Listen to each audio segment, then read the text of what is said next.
ఖమ్మం నగరంలో ఉన్న 5 star finance సంస్థ వేధింపుల భరించలేక ఒక యువకుడు మీడియాను ఆశ్రయించారు. కుటుంబ అవసరాల నిమిత్తం 5 స్టార్ ఫైనాన్స్ నుంచి ఇంటిని తాకట్టు పెట్టి దాదాపు 4 లక్షల రూపాయల లోన్ తీసుకున్నారు. హతీరాము క్రమం తప్పకుండా వాయిదాల ప్రకారం డబ్బులు చెల్లించారు. ఇక చివరిగా లోన్ క్లోజింగ్ అమౌంట్ 35,000 చెల్లించాల్సింది. అయితే భారీ వర్షాల కారణంగా ఉపాధి లేకపోవడంతోనే ఆ మొత్తాన్ని చెల్లించడానికి ఫైనాన్స్ యాజమాన్యాన్ని 4 నెలల గడువు అడిగారు. 5 స్టార్ యాజమాన్యం ఆ గడువును తిరస్కరించి వెంటనే డబ్బులు కట్టాలని, లేకపోతే ఇంటికి తాళం వేసి పరువు తీస్తామని బెదిరింపుకు పాల్పడుతున్నారని హతీరాము ఆవేదన వ్యక్తం చేశారు. హతీరాము 5 స్టార్ ఫైనాన్స్ వేధింపుల నుండి కాపాడాలని అధికారులను కోరుతున్నారు. ఎన్నారం గ్రామం, దోర్నాకల్ మండలం, రామటండ అండి. నేను ఖమ్మం 5 స్టార్ లో లోన్ తీసుకున్న, హౌజింగ్ లోన్ తీసుకున్న తర్వాత నేను వాళ్ళు ఇబ్బంది పెడుతుంటే నేను నా భూమి అమ్మి నేను లోన్ కట్టడం జరిగింది.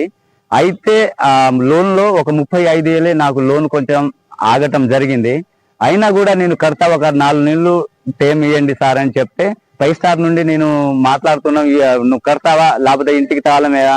అయితే ఈ డబ్బుల కోసం 35,000 కోసమే నేను మందు తాగి చావాలని అంటే, సావు ఎవరికి బెదిరిస్తున్నావు అని చెప్పి నన్ను ఇబ్బంది పెట్టడం జరుగుతుంది. కాబట్టి 35,000 కోసమే నన్ను నా భార్యను నన్ను ఇబ్బంది